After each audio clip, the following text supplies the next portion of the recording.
दोस्तों नमस्कार, मैं हूं राजेश साहनी। मैं ज्योतिष एवं वास्तु मामलों का एक्सपर्ट हूं। हमारे YouTube चैनल डिवाइन एस्ट्रो में मैं अपने सभी दर्शकों का हार्दिक स्वागत करता हूं, अभिनंदन करता हूं। दोस्तों, आज हम एक महत्वपूर्ण विषय को लेकर आए हैं, रक्षाबंधन। कंट्रोवर्सी है, बहुत लोग कंफ्यूज हो रहे हैं कि रक्षाबंधन 11 अगस्त को मनाएं या 12 अगस्त को मनाएं। हमारे पास भी बहुत सारे आज फोन आए। हम लोगों के एसोसिएशन की एक मीटिंग भी इस संबंध में हुई, जिसमें सर्वसम्मति से कुछ निर्णय लिए गए। तो आम जनमानस अभी कंफ्यूज है कि रक्षाबंधन की एक्चुअल तारीख क्या है, 11 अगस्त या 12 अगस्त। तो यहां पर हम आपको शास्त्रीय प्रमाण देते हुए, शास्त्र सम्मत पक्ष प्रस्तुत करते हुए रक्षाबंधन के मुहूर्त बता रहे हैं। यहां पर मैं स्पष्ट करना चाहूंगा कि ये जो भी हम आपके सामने प्रमाण दे रहे हैं, ये पूरे के पूरे शास्त्र सम्मत हैं। मैं अपने मन से कुछ भी नहीं दे रहा हूं। हम लोग एक विद्यार्थी हैं। हमारे आदिकालीन ऋषि मुनियों ने जो कुछ भी लिखा है ज्योतिष के रूप में, मुहूर्त के रूप में, और हमने उसे जितना भी पढ़ा या समझा है, उसे आप तक पहुंचाने का कार्य हम लोग कर रहे हैं। हम लोग इसके रचयिता बिल्कुल भी नहीं है। सबसे पहले यह जानना आवश्यक है, आपने देखा होगा बहुत सारे लोग मेरे से प्रश्न भी करते हैं कि ये त्योहार आजकल 2-2 दिन क्यों पड़ने लगे। सबसे बड़ी बात है अवेयरनेस, जागरूकता। आज हमारे धर्मावलंबियों में एक जागरूकता आई है, वो कॉन्शियस हो गए हैं। पहले मुहूर्तों की इतनी ज्यादा प्रतीक्षा नहीं होती थी, आज कोई भी कार्य बिना मुहूर्त के नहीं करते हैं। तो ये तिथि भेद से, तिथि की काल के भेद से ये कंट्रोवर्सी पैदा होती है। जैसे पंचांग, कोई भी पंचांग जो हिंदुस्तान का पंचांग है वो एक मत नहीं है, सबकी गणनाएं पृथक पृथक हैं। कुछ पंचांग ऐसे हैं जिनकी गणनाएं आपस में मिलती हैं, और दूसरी ओर कुछ पंचांग ऐसे भी हैं जिनकी वहां पर आपस में उनकी गणनाएं मिलती हैं, लेकिन भेद है उनमें। हम लोगों का प्रयास है कि सारे पंचांगों में एक रूपता होनी चाहिए और एक मत से पंचांग बनाए जाने चाहिए, ताकि इस तरीके की स्थितियां उत्पन्न न हो। तो कई बार पंचांग में जो तिथि परिवर्तन होता है उसमें एक घंटे, आधे घंटे का डिफरेंस आ जाता है। ऐसे संवेदनशील मामलों में यदि कोई फेस्टिवल पड़ता है, कोई पर्व पड़ता है, तो वो इस तिथियों के कारण, काल विभाजन के कारण वो 2 दिन, ऐसा संदेह होता है कि वो 2 दिन हम इस पंचांग की माने कि इस पंचांग की माने, हमें समझ में नहीं आता है। दूसरी कमी पूरी करते हैं हमारे घरों में लटके हुए कैलेंडर। ज्यादातर कैलेंडरों की जो गणनाएं होती हैं वो पंचांगों से मैच नहीं होती हैं, और मुहूर्त पंचांग से देखा जाता है, कैलेंडर से नहीं देखना चाहिए। हम लोग सबको यही समझाते हैं कि यदि आपको मुहूर्त के अनुसार कोई कार्य करना है तो कृपया कैलेंडर का सहारा न लें। मैं कैलेंडर की आलोचना नहीं कर रहा हूं, लेकिन वो डेट, तारीख और दिन देखने के काम आता है। तो थोड़ा सा कंफ्यूजन वहां से भी क्रिएट होता है, क्योंकि आम जनमानस जिसको ज्योतिष का नॉलेज नहीं है, पंचांग का नॉलेज नहीं है, तिथिवार नक्षत्र का नॉलेज नहीं है, वो कैलेंडर पे पूरा का पूरा भरोसा करता है और हम लोगों से बहस करता है कि साहब कैलेंडर में तो ये दिया, आप ये बता रहे हैं। पहली बात ये हो गई। दूसरी चीज, ये जो रक्षाबंधन में मुहूर्तों का एक बवंडर मचा हुआ है, देखिए जिसे देखिए वो यही बात कर रहा है कि रक्षाबंधन में मुहूर्त की बहुत आवश्यकता होती है। ऐसा क्यों लोग पीछे पड़े हुए हैं कि राखी का त्यौहार जो है वो हम मुहूर्त के अनुसार मनाएंगे, जो होलिका दहन है वो हम मुहूर्त पर करेंगे। इसके पीछे रीजन है, निर्णय सिंधु की मान्यताओं के अनुसार श्रावण मास की पूर्णिमा या फिर फाल्गुन मास की पूर्णिमा, दोनों ही पूर्णिमाओं में भद्रा निश्चित तौर पे आती है। यदि भद्रा काल में इन पर्वों का हम निष्पादन करते हैं, यदि रक्षाबंधन हम भद्रा काल में करते हैं, यदि हम होलिका दहन भद्रा काल में करते हैं, तो रक्षाबंधन करने से राजा को हानि होती है और होलिका दहन करने से प्रजा को बहुत नुकसान पहुंचता है। और हम चाहते हैं कि इसे कोई एक्सपेरिमेंट करके ना देखे। हमारे शास्त्रों ने जो वर्जनाएं बताई हैं, जो सावधानियां बताई हैं, निश्चित तौर पे वो अनुकरणीय हैं और हमें उनको मानना चाहिए। बहुत सारे लोगों के मन में ये बात आ रही होगी कि आखिर ये भद्रा क्या है, इसे इतना दोषप्रद क्यों माना जाता है। तो संक्षिप्त में मैं आपको बताना चाहूंगा कि पंचांग 5 अंगों से मिलकर बना होता है, तिथि, वार, नक्षत्र इत्यादि। इसका एक अंग होता है करण, जो कि 11 होते हैं। 11 करण में से 7वां करण भद्रा मानी गई है। भद्रा सूर्य देव की पुत्री मानी गई हैं और शनि की बहन मानी गई हैं और बहुत क्रूर कर्मा है, यानी कि वाद विवाद मुकदमे जैसी अशुभ स्थितियों में भद्रा काल ग्रहण किया जाता है, शुभ स्थितियों में भद्रा को ग्रहण नहीं करते हैं। लेकिन हर तरह की भद्रा का वास होता है। जैसे भूलोक की जो भद्रा होती है वो बहुत ज्यादा अनिष्ट करती है, इस वर्ष जो भद्रा है वो पाताल लोक की है, जो उतनी अनिष्टकारी नहीं है। अब आते हैं हम रक्षाबंधन के मुहूर्त के पर। देखते हैं कि रक्षाबंधन 11 अगस्त को मनाना शास्त्र सम्मत होगा या फिर 12 अगस्त को मनाना शास्त्र सम्मत होगा। सबसे पहले हम आपको बताना चाहेंगे कि 11 अगस्त को प्रातः काल 10:38 से पूर्णिमा तिथि प्रारंभ हो जाएगी और यहीं से भद्रा का प्रवेश हो जाएगा। 11 अगस्त को ही रात्रि 8:53 पर भद्रा समाप्त हो जाएगी, लेकिन पूर्णिमा तिथि अगले दिन प्रातः काल 7:05 तक संचरण करती रहेगी। यही पूरे संदेह का कारण है। कई लोग बोल रहे हैं कि 11 को मनाएं, लेकिन भद्रा है तो कैसे मनाएं, और कई लोग बोल रहे हैं कि हम उदया पूर्णिमा में जो भद्रा रहित अवधि है उसमें रक्षाबंधन का महापर्व मनाएं। तो यहां पर हम देखते हैं शास्त्रीय प्रमाण। हमने 3 ग्रंथों को लिया है, निर्णय सिंधु, पुरुषार्थ चिंतामणि और भविष्य पुराण। ये हमारा जो कैलकुलेशन है, जो हमारी जो गणनाएं हैं, वो इन 3 ग्रंथों पर आधारित हैं।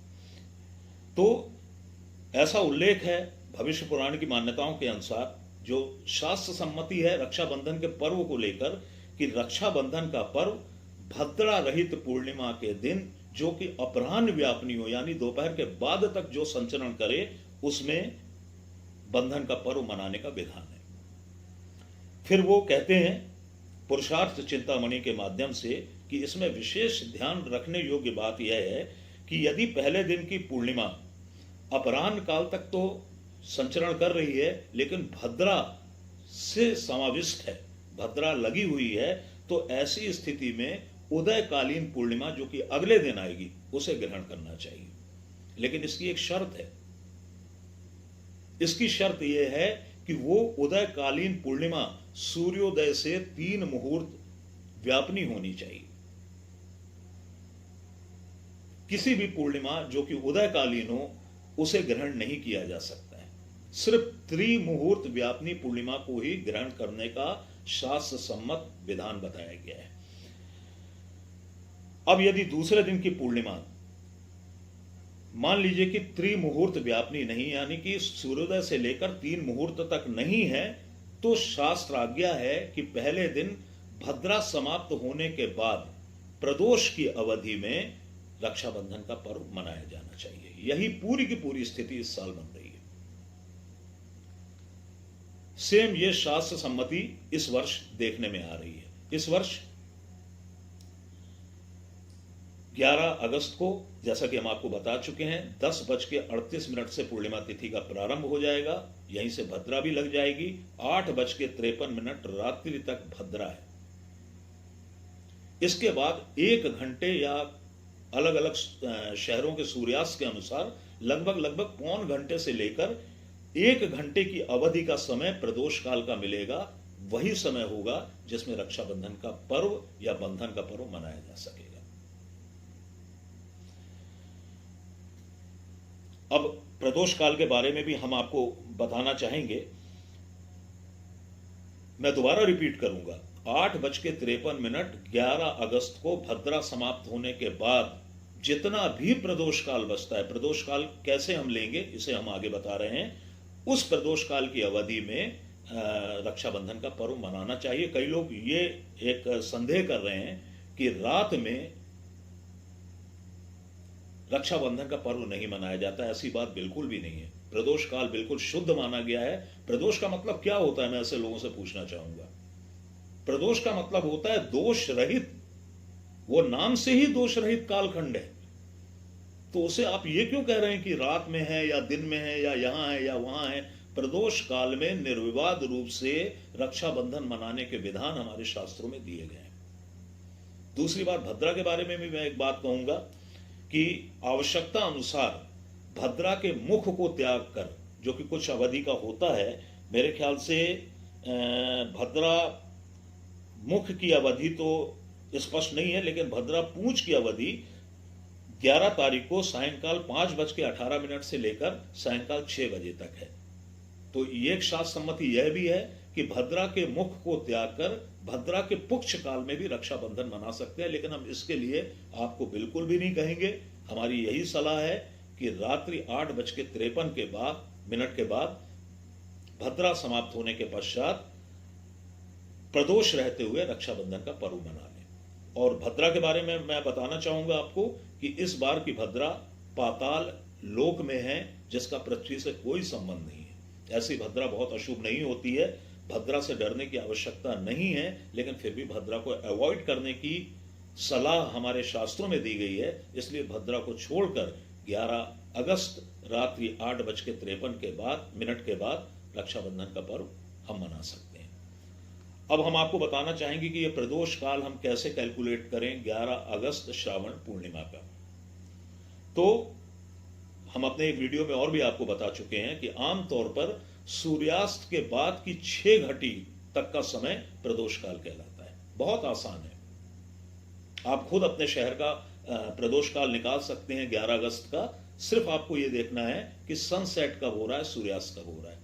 इसके बाद की 6 घटी का समय, एक घटी होती है 24 मिनट की, तो आप 24 मिनट में 6 का गुणा करेंगे तो कुल आएंगे 144 मिनट, यानी कि 1 घंटे और 24 मिनट, माफ कीजिएगा 2 घंटे और 24 मिनट। तो आप सूर्यास्त के बाद लगभग 2 घंटे और 24 मिनट को उसमें ऐड कर दें, वो आपका प्रदोष काल हो जाएगा। जैसे रीवा नगर में लगभग 6:47 पर सूर्यास्त होगा।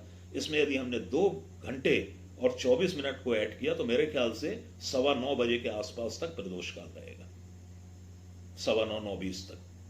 इस अवधि में आप रक्षाबंधन का पर्व मना सकते हैं। दिल्ली के उस पार वाले जो क्षेत्र हैं, वहां पर यह प्रदोष काल की अवधि जो है वो लगभग 9:45 बजे तक है। डिपेंड करता है कि आपके नगर का सूर्यास्त कब हुआ है, यह निर्विवाद है। दूसरी बात, यदि हम प्रत्यक्ष गणनाओं के अनुसार देखें, यह मेरा अपना खुद का ओपिनियन है, तो कुछ भी कहिए, 12 अगस्त को प्रातः काल के बाद 7:05 के बाद पूर्णिमा समाप्त हो रही है। यानी कि ऐसे समय में हम रक्षाबंधन करें जब पूर्णिमा ही ना हो, तो यह भी उचित नहीं है। और यह पूर्णिमा प्रतिपदा से युक्त है। शास्त्रों में प्रतिपदा युक्त पूर्णिमा का बहिष्कार करने के निर्देश दिए गए हैं, यानी 12 अगस्त रक्षाबंधन के लिए कहीं से भी उपयुक्त नहीं है। कई लोग श्रावण कर्म करते हैं, श्रावणी कर्मों के लिए भी 8:53 का समय ही उपयुक्त है। कारण दूसरा भी है, इस दिन 11 अगस्त को संपूर्ण दिन श्रवण नक्षत्र संचरण करेगा, उसके अगले दिन धनिष्ठा नक्षत्र का संचरण होगा, और धनिष्ठा नक्षत्र में श्रावण कर्म करने की बिल्कुल मनाही हमारे शास्त्रों में की गई है। तो इस प्रकार से कोई कंट्रोवर्सी नहीं है, बिल्कुल क्लियर है। यदि आप पंचांगों को देखें, थोड़ा बहुत शास्त्रों को देखें या किसी विद्वान की सलाह लें, तो एकदम स्पष्ट स्थिति बन रही है कि रक्षाबंधन का जो पर्व है वो निर्विवाद रूप से 11 अगस्त को ही मान्य होगा। 12 अगस्त को रक्षाबंधन का कोई संबंध नहीं है। तो दोस्तों, हमें कमेंट बॉक्स में कमेंट करके जरूर बताइएगा कि हमारा ये वीडियो आपको हमारा कैसा लगा, हमारी ये जानकारी आपको कैसी लगी और आपके कितने काम आई। ऐसे ही ज्ञानवर्धक वीडियोस हम आपको समय समय पर देते रहेंगे। तब तक के लिए बहुत बहुत आप सभी का धन्यवाद। जय हिंद।